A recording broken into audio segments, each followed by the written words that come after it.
Hello everyone, welcome to success with Rai Academy. 16 मार्च 2021 के दैनिक जागरण के राष्ट्रीय संस्करण को आज के इस वीडियो में हम डिस्कस करेंगे। तो चलिए वीडियो को शुरू करते हैं। सबसे पहले नेशनल न्यूज़ लेते हैं कि चुनाव में नहीं चलेगा भ्रामक खबरों का खेल। जिस तरीके से 5 राज्यों में चुनाव की घोषणा हो चुकी है, उसमें अब ट्विटर किस रोल में अपने आप को देखता है, उस पर उसने गंभीरता से विचार किया है। क्योंकि कई बार क्या होता है कि जो चुनाव से रिलेटेड कई न्यूज़ें होती हैं जो भ्रामक रूप ले लेती हैं और उसे ट्विटर, फेसबुक इत्यादि के माध्यम से आगे बढ़ाया जाता है। तो उस पर ट्विटर ने पहले ही एक तरीके से आप कह सकते हैं कि रोक लगाने का काम किया है। अब चुनाव में भ्रामक खबरों का खेल नहीं चल पाएगा। 5 राज्यों में विधानसभा चुनाव से पहले ट्विटर ने सोमवार को जन संवाद की रक्षा और चुनाव से जुड़ी भ्रामक सूचनाओं से निपटने के लिए कई कदमों की घोषणा की है। कई भाषाओं में उपलब्ध इन उपायों का ऐलान करते हुए माइक्रो ब्लॉगिंग प्लेटफॉर्म ने चुनाव के दौरान अर्थपूर्ण राजनीति बहस में सहायता करने और इसमें लोगों की भागीदारी बढ़ाने की अपनी प्रतिबद्धता व्यक्त की है। ट्विटर ने एक बयान में कहा है कि असम, केरल, तमिलनाडु, बंगाल और पुडुचेरी में विधानसभा चुनाव 2021 के मद्देनज़र ट्विटर ने कई कदमों की घोषणा की है, जिनका मकसद प्रत्याशियों, राजनीतिक दलों, नागरिकों, मीडिया व समाज के बीच ज्ञानवर्धक एवं स्वस्थ संवाद को बढ़ावा देना है। इन कदमों में चुनाव के दौरान विश्वसनीय जानकारियां उपलब्ध कराने के लिए भारतीय चुनाव आयोग और राज्य चुनाव आयोग के साथ इंफॉर्मेशन सर्च प्रॉम्प्ट, भागीदारी बढ़ाने के लिए कस्टम इमोजी, चुनाव से जुड़ी भ्रामक सूचनाओं से निपटने के लिए प्री बंक और डी बंक की श्रृंखला और डेमोक्रेसी अड्डा के नाम से युवाओं में चर्चा शामिल है। देखिए, खुद ट्विटर ने तो इसमें जो रोल किया अपनाया है वो तो ठीक है, लेकिन लोगों को भी ऐसे कई जो पोस्ट होते हैं जिन्हें वो फॉरवर्ड कर देते हैं बिना सोचे समझे, उससे भी बचना चाहिए। नेक्स्ट है कि टूल किट मामले के आरोपितों पर कसेगा मनी लॉन्ड्रिंग का शिकंजा। देखिए, पहले तो समझिए कि टूल किट मामला है क्या। टूल किट मामला जब कृषि आंदोलन चल रहा था 26 जनवरी को, जो उसमें उपद्रव किया गया था, तो उसमें कुछ लोगों द्वारा ट्वीट किए गए, कुछ लोगों द्वारा फेसबुक पर कुछ कमेंट्स और कुछ डॉक्यूमेंट्स अपलोड किए गए। तो उनमें से एक डॉक्यूमेंट्स ऐसा अपलोड हुआ जिसमें ये स्पष्ट तौर पर लिखा गया था या बताया गया था कि आगे आने वाले दिनों में कृषि आंदोलन को किस तरीके से उग्र करना है, किस तरीके से उसमें उपद्रव करना है, 26 जनवरी में क्या किया जा सकता है, किस तरीके से कानून व्यवस्था बिगाड़ी जा सकती है।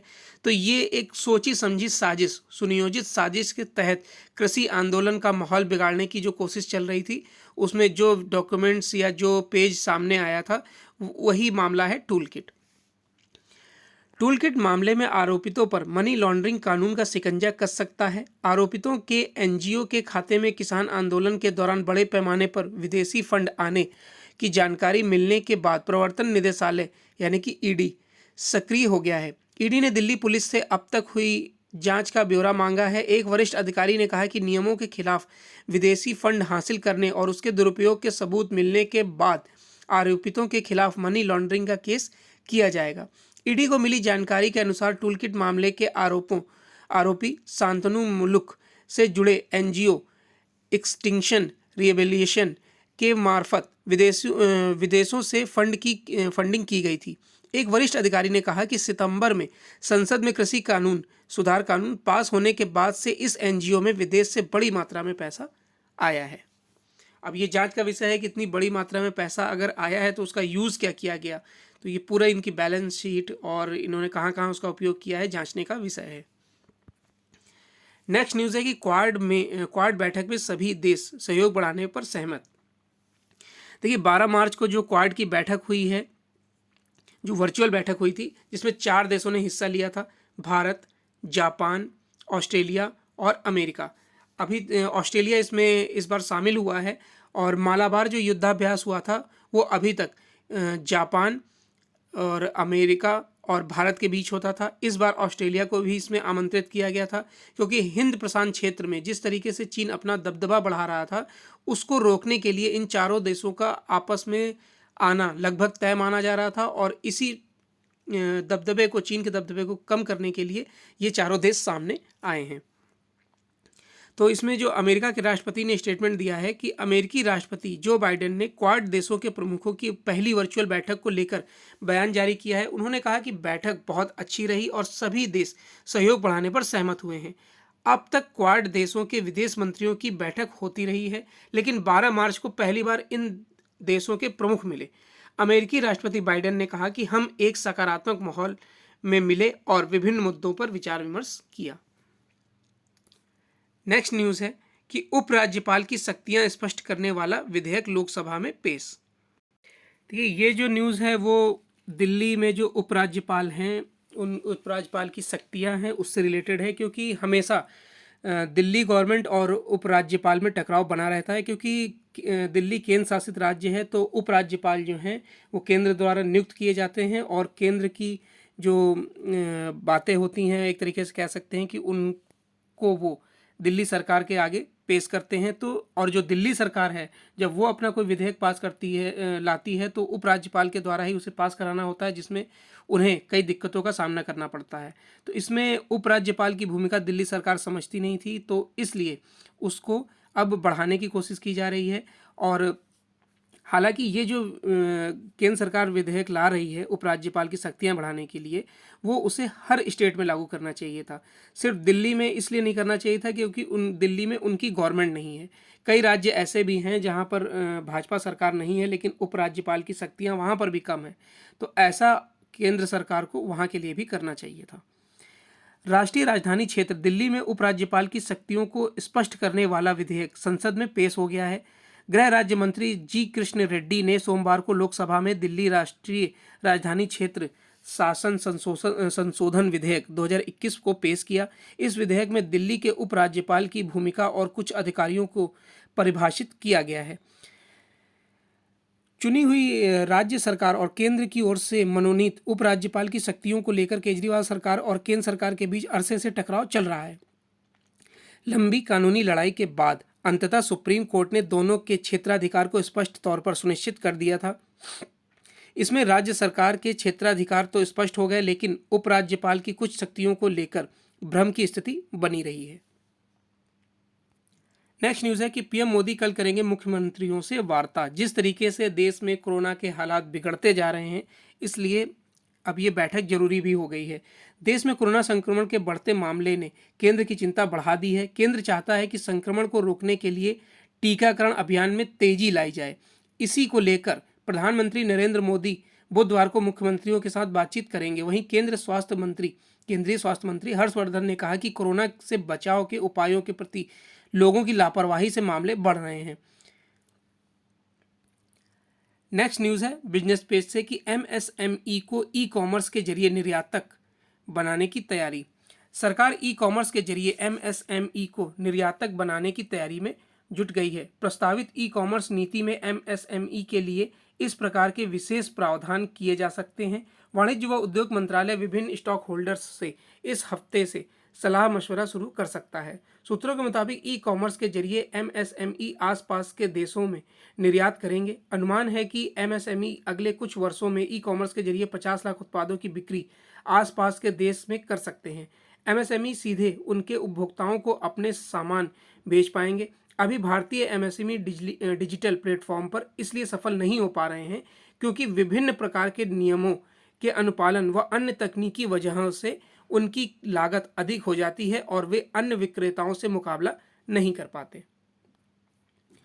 नेक्स्ट न्यूज़ है कि खुदरा के बाद थोक कीमतों में भी वृद्धि।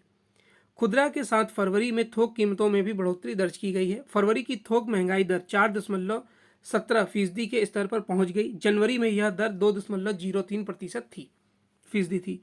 फरवरी में थोक महंगाई दर 27 महीने के उच्च स्तर पर रही। इसके पहले नवंबर 2018 में थोक महंगाई दर 4.47% थी। मुख्य रूप से प्याज, दाल, दूध, फल, पेट्रोल, एलपीजी जैसी वस्तुओं की थोक कीमतों में इजाफा रहा। शुक्रवार को जारी फरवरी की खुदरा महंगाई दर भी बढ़कर 5.03% के स्तर पर पहुंच गई। विशेषज्ञों का कहना है कि महंगाई दर बढ़ने से सरकार के विकास कार्यक्रमों को झटका लग सकता है। पिछले महीने मौद्रिक नीति में महंगाई दरों को तय सीमा में मानते हुए आरबीआई ने नीतिगत दरों में कोई बदलाव नहीं किया था। नेक्स्ट न्यूज़ है कि अमेरिका बना भारत का दूसरा सबसे बड़ा तेल निर्यातक। ओपेक प्लस देशों की ओर से उत्पादन में कटौती की भरपाई और सस्ते क्रूड के दम पर अमेरिका पिछले महीने भारत का दूसरा सबसे बड़ा तेल निर्यातक बन गया है। वहीं दूसरे नंबर पर चल रहा सऊदी अरब चौथे स्थान पर खिसक गया है। फरवरी में भारत ने अमेरिका से रिकॉर्ड 5,45,300 बैरल प्रतिदिन क्रूड खरीदा। यह इससे पिछले महीने की तुलना में 48% ज़्यादा था। भारत के कुल क्रूड आयात की तुलना में यह 14% के बराबर रहा। इस अवधि में सऊदी अरब से तेल आयात 42% गिरकर 4,45,200 बैरल प्रति दिन पर आ गया। अब है एडिटोरियल पेज। एडिटोरियल पेज में 3 आर्टिकल हैं। तो पहला आर्टिकल है कि दुनिया को दिशा दिखाने वाला क्वाड, और ये आर्टिकल लिखा है ऑब्जर्वर रिसर्च फाउंडेशन में रणनीतिक अध्ययन कार्यक्रम के निदेशक हर्षवी पंत द्वारा। बीते 1000 साल से दुनिया में उतना बदलाव नहीं आया जितना पिछले 10 वर्षों में हुआ है। इसी तरह विगत 1 वर्ष में दुनिया बदलाव के उससे भी बड़े दौर से गुजर रही है जितना पिछले 10 वर्षों के दौरान नहीं हुआ। क्वाड में भी ऐसे ही परिवर्तन का एक अहम पड़ाव और परिणाम है। यह 4 देशों का एक ऐसा उभरता समूह है जो विस्तारवादी, बिगड़ैल और अड़ियल चीन को चुनौती देने का मुद्दा रखता है। भारत, अमेरिका, जापान और ऑस्ट्रेलिया की चौकड़ी से बने इस समूह के राष्ट्राध्यक्षों ने गत शुक्रवार को अपने विचार साझा किए। मौजूदा दौर में यह घटनाक्रम अपने आप में अत्यंत महत्वपूर्ण है। इसे शीत युद्ध की समाप्ति के बाद सबसे उल्लेखनीय वैश्विक पहल कहा जा रहा है। जैसा कि अभी भी आपको इससे पहले जो न्यूज़ थी इंटरनेशनल पेज की, उसमें बताया गया कि जो चीन का दबदबा है हिंद प्रशांत क्षेत्र में, उसे कोई भी स्वीकार नहीं करेगा। चीन की विस्तारवादी नीति से तिब्बत, भूटान, भारत और के साथ साथ और भी कई देश परेशान हैं। वो अपनी चीज़ों को और अपने मनमाने रवैये से दूसरे देशों को परेशान करता है। हाल ही में अगर सबसे बड़ा एग्जाम्पल है कोविड-19। कोविड-19 का जो पहला मामला जो चाइना में आया था वो अक्टूबर में आया था, अक्टूबर 2019 में। और तब भी जब चाइना के सामने ये मामला आया, उन्होंने इस न्यूज़ को दबा के रखा। और दिसंबर में जब WHO की टीम वहाँ पर गई भी थी, उन्होंने इनसे न्यूज़ मांगी थी चाइना से, तो उन्होंने इसे एक सामान्य बीमारी कहकर टाल दिया था। जबकि ये पूरी तरीके से महामारी का वहाँ पर रूप ले चुकी थी और देशों के लोग वहाँ पर आते जाते थे, इसलिए और देशों में ये बीमारी फैलती गई लास्ट तक। यानी कि अभी भी चाइना इसको मानने को तैयार नहीं है कि ये जो कोविड-19 फैला है वो चाइना के वुहान शहर से फैला है। अब WHO की टीम जो वहाँ पर अभी फ़िलहाल में गई थी दौरे पर, उन्होंने भी यही पाया कि चाइना से ही इस बीमारी का उद्भव हुआ है। इसमें कोई संदेह नहीं कि हिंद प्रशांत क्षेत्र समकालीन भू राजनीति का केंद्र बिंदु है। लंबे समय तक इस क्षेत्र को अनदेखा किया गया है। कुछ समय पूर्व ही इसे मान्यता मिलनी शुरू हुई है, लेकिन अभी भी उसके लिए एक संस्थागत ढांचे का अभाव है। क्वाड का विचार नया नहीं है। वर्ष 2007 में जापान ने इसकी पहल की थी, लेकिन भारत और ऑस्ट्रेलिया जैसे देश इसे लेकर हिचक रहे थे।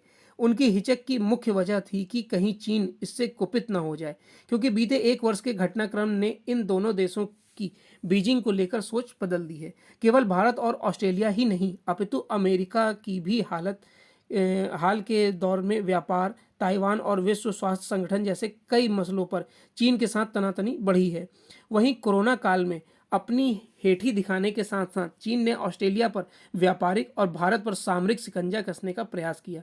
जापान के साथ तो उसके शाश्वत विवाद और सामुद्रिक सीमा के मुद्दे फंसे हुए हैं। इस प्रकार विगत 1 वर्ष के घटनाक्रम ने क्वाड के उभार में निर्णायक भूमिका निभाई। गत वर्ष मालाबार साझा युद्धाभ्यास में अमेरिका और जापान के साथ ऑस्ट्रेलिया की सक्रिय भागीदारी इस संगठन के लिए शुभ संकेत और वैश्विक भू राजनीति में एक नई धमक के रूप में देखी गई। इन देशों की साझेदारी भी बहुत स्वाभाविक है, क्योंकि ये सभी मूल रूप से लोकतांत्रिक और उदार व्यवस्था वाले देश हैं। इनकी तमाम अहम मुद्दों पर सोच एक दूसरे से मेल खाती है। जैसे ये सभी एक मत हैं कि धरती पर मौजूदा उन दुर्लभ संसाधनों के संरक्षण के लिए कोई कारगर पहल करनी ही होगी, जिनका चीन बेहिसाब दोहन करने में लगा हुआ है। इसमें स्पष्ट बताया गया है कि जो क्वाड है वो सैन्य विस्तार नहीं चाहता है, लेकिन जो क्लाइमेट चेंजेस आ रहे हैं चाइना के वजह से, चाइना जो नेचुरल चीज़ों के साथ खिलवाड़ कर रहा है, शायद नेचुरल चीज़ों के साथ खिलवाड़ करने का ही नतीजा कोविड-19 है। तो इन सब चीज़ों से पार पाने के लिए ही ये चारों देश एक साथ आए हैं। और अभी ऑस्ट्रेलिया के साथ जो इनके व्यापारिक मतभेद हुए थे, उसके बाद जब ऑस्ट्रेलिया मालाबार युद्धाभ्यास में शामिल हुआ तो चीन ने ऑस्ट्रेलिया को भी एक तरीके से धमकाया था, लेकिन ऑस्ट्रेलिया ने उसकी परवाह नहीं करी और वो मालाबार युद्धाभ्यास में भी शामिल हुआ और उसने क्वाड को भी ज्वाइन किया है। शिथिल पड़े क्वाड संगठन में एकाएक नई जान आना जितना चौंकाने वाला है, उतना ही भारत को लेकर इसका रवैया भी है। एक समय जो भारत क्वाड के मंच पर इंफ्रा फाइनेंसिंग और सांस्कृतिक विनिमय जैसे सॉफ्ट मसलों पर तक ही सीमित रहता था, वहीं अब इसकी केंद्रीय भूमिका में आता प्रतीत होता है। यानी इसे क्वाड की कमजोर कड़ी माना जा रहा था, वहीं उसकी ताकत बनता दिख रहा है।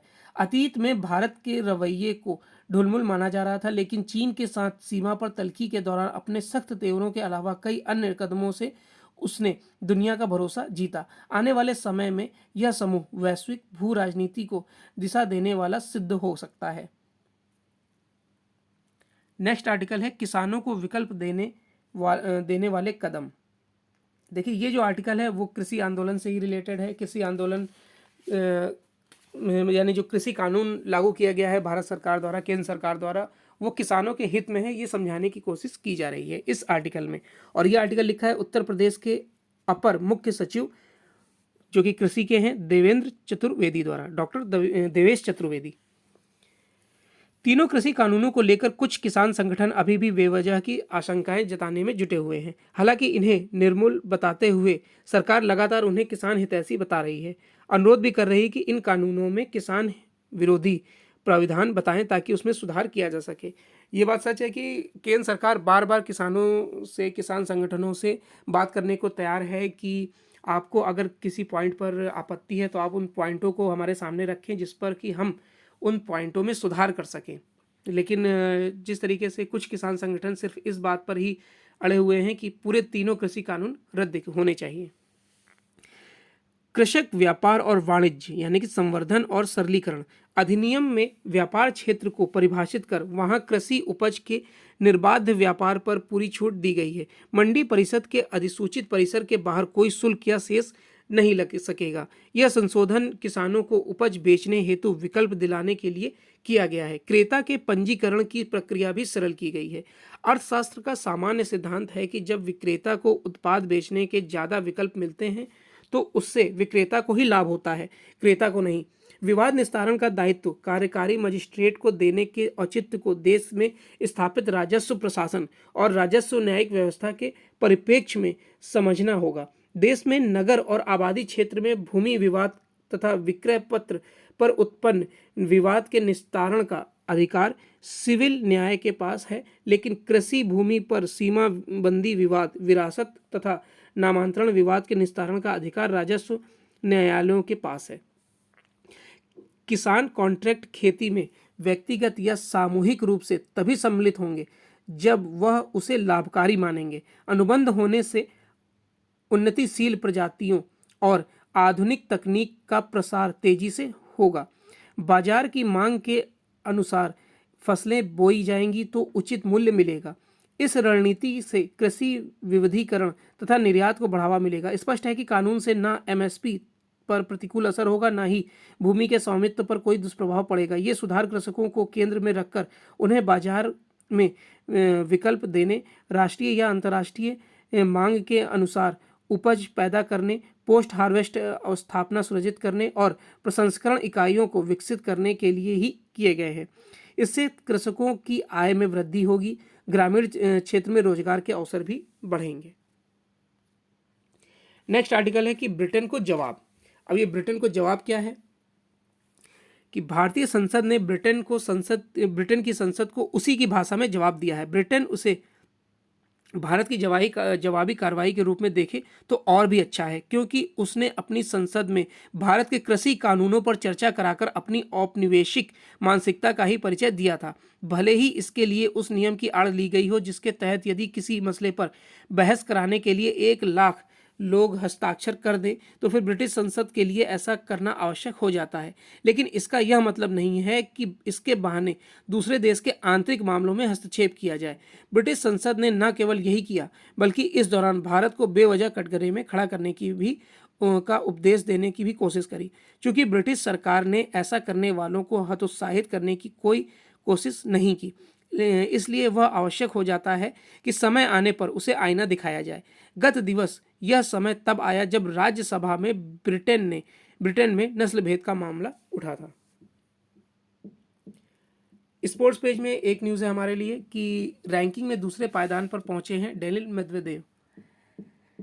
मेदवेदेव सोमवार को जारी एटीपी टेनिस रैंकिंग में करियर के सर्वश्रेष्ठ दूसरे स्थान पर पहुंच गए हैं। मेदवेदेव इसके साथ ही 15 साल से भी अधिक समय में बिग फोर में शामिल होकर नोवाक जोकोविच, राफेल नडाल, रोजर फेडरर और एंडी मरे के अलावा पहले खिलाड़ी हैं जिसने शीर्ष 2 में जगह बनाई है। इन चारों खिलाड़ियों के अलावा पिछली बार शीर्ष 2 में जगह बनाने वाले पुरुष टेनिस खिलाड़ी ऑस्ट्रेलिया के लेटन हैविट थे, जिन्होंने जुलाई 2005 में दूसरा स्थान हासिल किया था, जबकि फेडरर शीर्ष पर थे। तो ये आज का 16 मार्च 2021 का दैनिक जागरण का राष्ट्रीय संस्करण था। आई होप आपको वीडियो अच्छा लगा होगा।